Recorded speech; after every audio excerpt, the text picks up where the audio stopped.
Silent Hill is the kind of franchise that kickstarted a whole genre. Its poignant depiction of a man's grief and broken psyche was undoubtedly a landmark for video games. But you know it was those gruesome monsters that kept us coming back. Even its sequel, Silent Hill 2, was pretty similar in this regard, and managed to retain the twisted qualities that made the original so iconic. These games have always had a pretty unique approach to creating these ungodly creatures, often drawing inspiration from the psychological problems plaguing the game's main character, James Sunderland. Thus, in this marvelous video, we'll explore every single monster that appears in Silent Hill 2, and try to understand what makes them so nightmarish. But before we move ahead, please take a moment to hit the subscribe button. It might be a small click for you, but to us, it means an awful lot. With that out of the way, let's dive right in.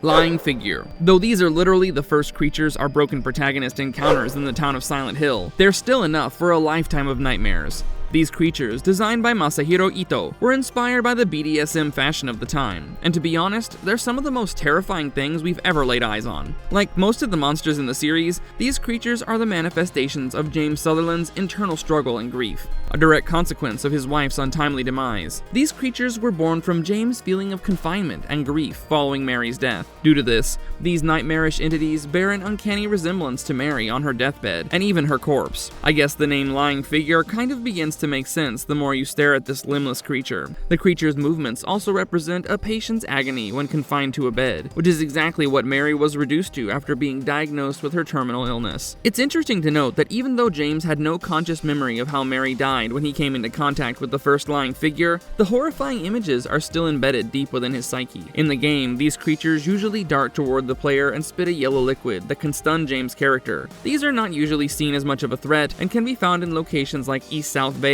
Woodside Apartments, and Nightmare Hotel in the Silent Hill 2 remake. Red Pyramid Thing, also known as the Pyramid Head. This hulking monstrosity is probably the most recognizable monster from the series. Even a single encounter with this ungodly entity will probably scar you for weeks, and perhaps that's what makes him so damn iconic. Due to this, the monster has appeared in numerous sequels and spin-offs, including the Silent Hill 2 remake. The creators of the game, Hiroyuki Owaku and Masahiro Ito, claim that they came up with these characters as they required a chaser to complete the plot. And what better way to accomplish this than with a faceless man with a metal pyramid instead of a face? In Silent Hill 2, it's revealed that the Pyramid Head is yet another manifestation of James' guilt regarding his wife's death, as it was he who actually smothered Mary to relieve her from her agony. This caused him to fall into a state of utter despair and regret. Eventually, he received a letter from the deceased Mary, leading him to the ominous little town of Silent Hill. In his search for Mary, he would first encounter the Pyramid Head inside the Woodside Apartments, where he hid in the closet as the creature abused and slaughtered two other monsters. From the get-go, it's evident that the Pyramid Head is one of the most powerful antagonists in the series, something that a newbie can't even hope to defeat. After all, the Pyramid Head is actually part of James' subconscious, which desires punishment for his actions. As Silent Hill was once a town of executioners, this is the form that the entity ends up taking, choosing the red rusted pyramid as its helmet, just like the executioners cult once did. It also reflects James' own personality, with a masculine body and the same build as our hero. Under the helmet is a fleshy tongue that slides out whenever the monster is attacking our hero or the other monsters. Ito also wanted Pyramid Head's attacks to seem sexual, as he wanted to tap into the core emotions that drive human beings. The creature is completely invulnerable to the player's attacks, and it's best to run away if you end up encountering it. In the remake, the Red Pyramid Thing can be found in places like the Blue Creek Apartments, Brookhaven Hospital, Nightmare Hospital, and Nightmare Hotel.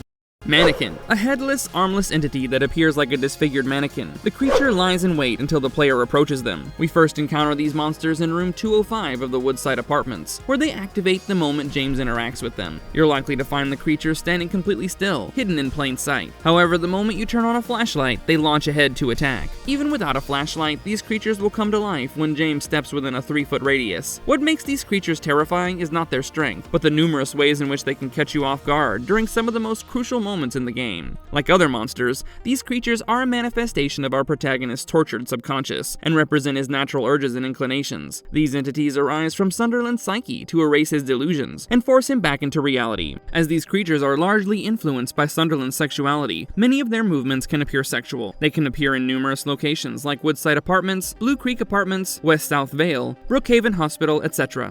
Bubblehead Nurse. These horrifying creatures appear inside the Brookhaven Hospital after James arrives there in search of his late wife, Mary. From a distance, they can even appear to be normal nurses. But a closer glance at these nightmarish entities reveals a dark truth. These female humanoids are roughly the same height as James' wife, Mary, and are dressed in low-cut Brookhaven nurse uniforms. Their heads are wrapped in bloody vinyl masks that cover the entirety of their face. These liquid-trap masks give the nurses' heads a swollen appearance, which resembles Mary's swollen head during the later stages of her illness. The bottom of the mask is also oddly reminiscent of a baby's face, which symbolizes the couple's desire for a child. These entities also seem to be suffocating due to their masks, as they're constantly twitching in a pretty terrifying way. A dirtier brown variant of the nurses can be seen in the Otherworld, where their clothes are even more tattered and their masks have metal spikes protruding through. These nurses can usually be found in the Brookhaven Hospital, the Nightmare Hospital, and Dark South Vale.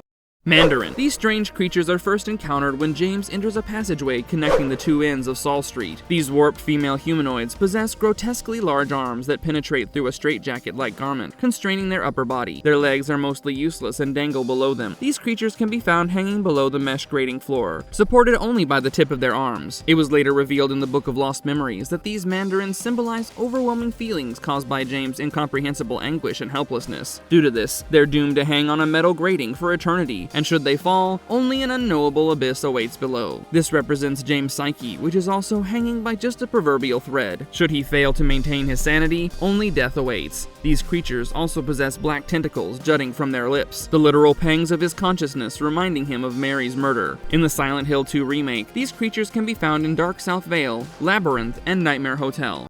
Abstract Daddy. Unlike most creatures in the game, these monsters are not just the manifestation of James' hidden guilt, but also of the sexual trauma suffered by another character, Angela Orozco. As a child, Angela suffered horrific sexual abuse at the hands of her father and brother, which led to her timid personality as an adult. Eventually, Angela stabbed her father and brother in an attempt to run away from home, but these extreme measures would eventually fill her heart with guilt and regret. Just like James, on the verge of insanity and suicide, she finds herself drawn to Silent Hill, where the worst parts of her psyche begin manifesting as literal monsters. The creatures resemble two intertwined figures in the middle of an intimate act. The lower sphere head of the character represents Angela and the excruciating pain she went through as a child. However, from James' perspective, the creature's appearance is reminiscent of his memories of Mary when she was bedridden. Although the game chooses to leave Angela's version of the Abstract Daddy to the player's imagination, we see that it might be way more disturbing than what James ends up seeing. In the Silent Hill 2 remake, the character appears as the boss in the Labyrinth at the Lakeview Hotel.